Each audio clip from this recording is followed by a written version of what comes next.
Donc là, je finis l'exercice 6 du TD10.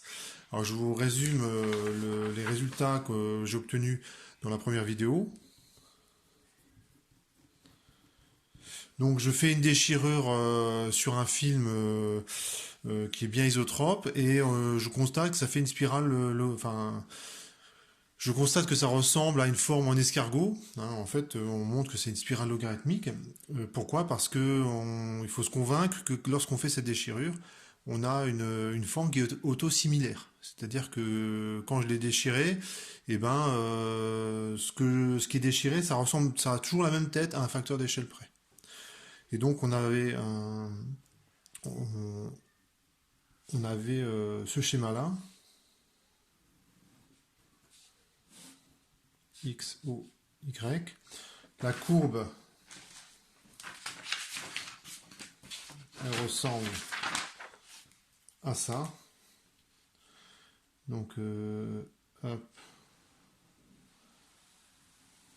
un truc comme ça. Ça continue hop, dans l'autre sens. Et ce qu'on montre, c'est que il y a, ça c'est le centre instantané de rotation. Hop. Donc ici, il est censé y avoir un angle droit. Et ce qu'on avait montré, c'est que ce triangle-là, ça c'est le point M, ça c'est le point O, ça c'est le point I. Toute cette partie-là, j'avais dit qu'elle était déjà déchirée, donc cette partie, je l'ai déjà enlevée en tirant sur ce qui est sur le bout de papier ou le film plastique. Et ce que j'avais montré, c'est que j'ai un angle droit ici. Ce qu'on a aussi montré, c'est que cette courbe-là, elle s'écrit comme ça. Et l'angle gamma, je vais le trouver où? C'est entre E de R, qui est dans le prolongement OM. Donc E de R, il est comme ça. Eθ, il est perpendiculaire, suivant les θ croissants. Ça, c'est θ.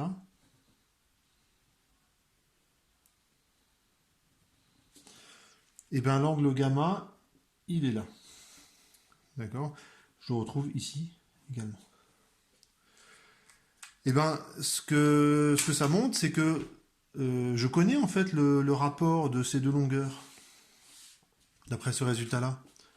Parce que l'angle entre le point I et le point M, le point I, c'était le point M 3/4 de tour avant.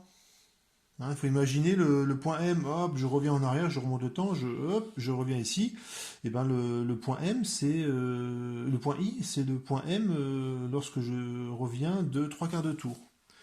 Donc la différence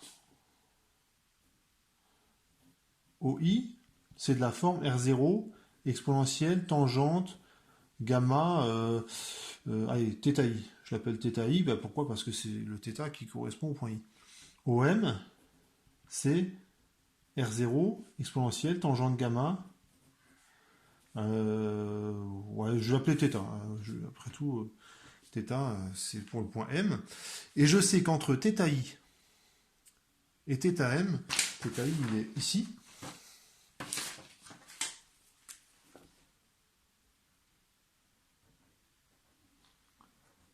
Ça c'est θi. Et bien il y a 3 pi sur 2. Il y a 3 pi sur 2 de différence. Donc ce que je fais, c'est que je fais le rapport des deux. Je fais 2 sur 1. Donc ça fait OM sur OI. Le R0, je l'écris, mais je sais qu'il va se simplifier. Θ moins θi. Je continue ici. Donc c'est OM sur OI. Le R0, il se simplifie. Donc ça fait exponentielle de tangente gamma fois 3 pi sur 2. Voilà. Et bien quand vous avez un triangle comme ça, ici vous avez OI. Je le refais à côté pour ne pas alourdir le schéma. Ici j'ai un angle droit. Là, j'ai OM. Et OM, c'est quoi? C'est OI fois exponentielle de tangente gamma fois 3pi sur 2. Et je sais que j'ai l'angle gamma ici. Et bien, j'ai le résultat suivant. Tangente gamma, c'est OI sur OI exponentielle de tangente gamma fois 3 pi sur 2. Le OI simplifie. Et j'ai une équation alors là, qui est un petit peu qu'on va résoudre à tâtons.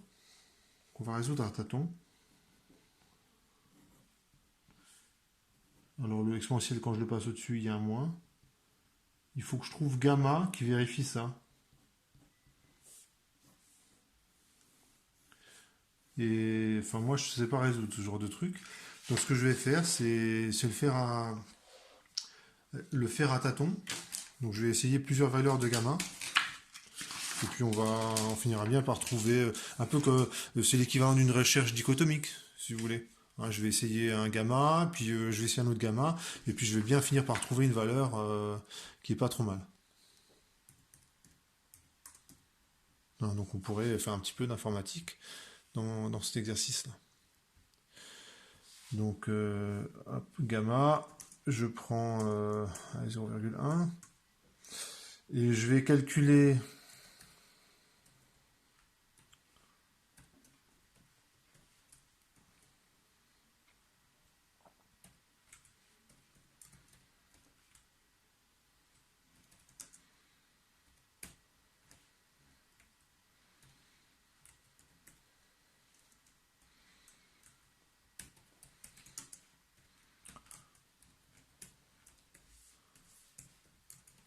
pareil, donc là il faut que je fasse exponentielle de temps.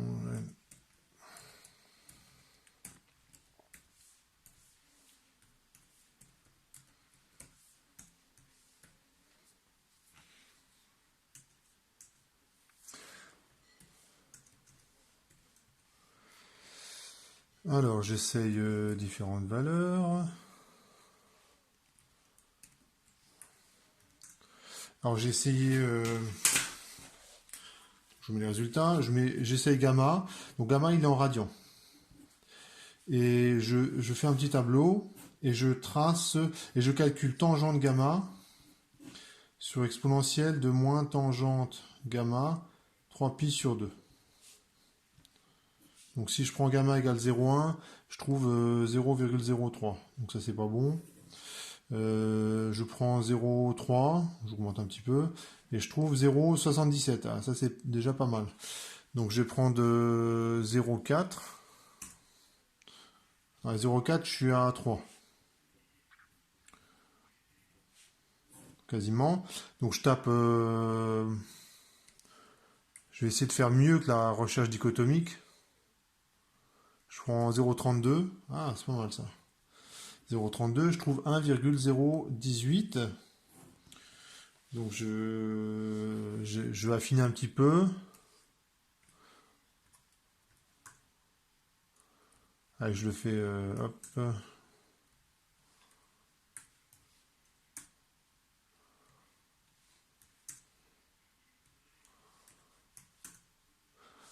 Donc au hasard, j'essaye 3,187, complètement au hasard bien sûr, et je trouve 1,00085. Donc c'est pas mal ça. Donc en fait j'ai une valeur de gamma qui est et si je veux plus de précision, ben libre à vous, hein. Donc gamma égale 0,3187 radians. Et quand je fais ça fait quoi en degrés? Donc je divise par pi et je multiplie par 180, ça fait 18,26 degrés. Donc je peux tracer, enfin, c'est comme ça que j'ai tracé cette courbe-là, hein. C'est comme ça que j'ai tracé cette courbe-là, et ça me donne la forme de la déchirure. Et normalement j'ai répondu à la question. Alors, trouver son équation, donc parfait. Donc je vais écrire le résultat. R0, ben, ça dépend, vous pouvez le prendre en fait comme vous voulez. Exponentielle, tangente de 18,26 degrés fois θ. Voilà pour cet exercice.